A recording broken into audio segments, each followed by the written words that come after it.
Hey guys, it's James Skinner, and this is my final reflection on my final project, I guess, for uh, MIT 812.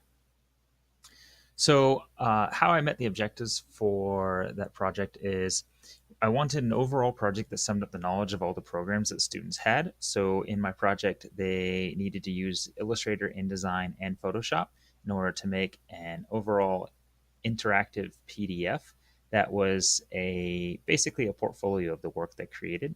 And in order to make this PDF, they had to use all three of the major programs that we learned how to use in the class.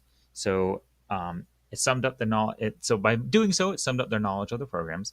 I also wanted them to critically look at their previous work. So since they're doing a portfolio of their work, if there was anything they needed to fix or improve after learning more and more from each of the programs, they had a chance to do that when looking at all their previous work.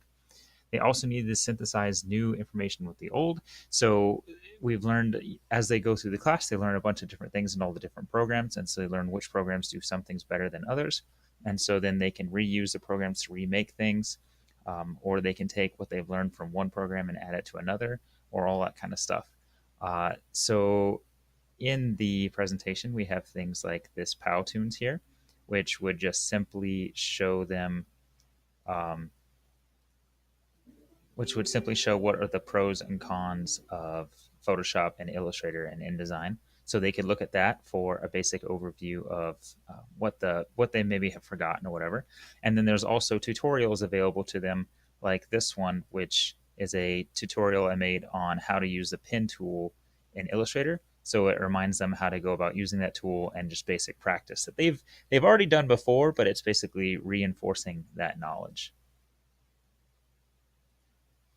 So my reflection of the project is I think the project made me think about different ways of using technology. So instead of just using it for like, oh, students show me this by doing this, I also used it as here's my way of doing um, reinforcement of learning and all that kind of fun stuff. So learning how to use different apps and media to help the students learn again without me having to go over individually with each student was pretty powerful.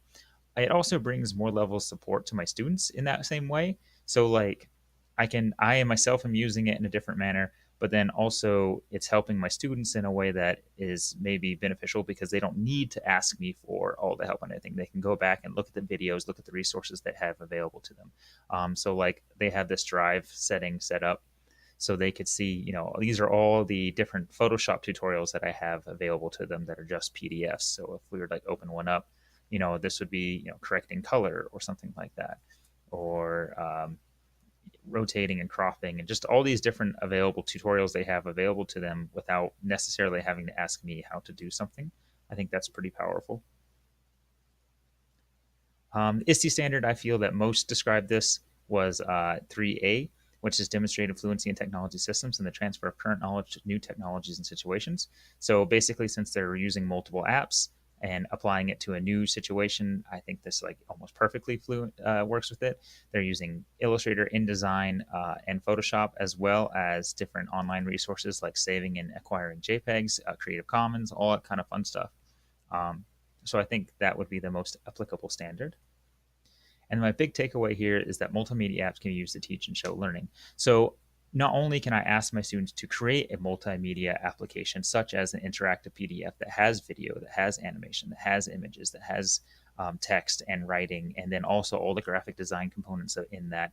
But I can also use the multimedia apps to help them learn that program more. So I can give them video tutorials, I can give them PDF tutorials, I can give them, in text and or hyperlinks to different videos. I can have all sorts of different ways of reteaching them something that they maybe have already learned or basically refresher course. But yeah, I think that would be the major takeaway from working with this assignment. And I hope you guys enjoy it.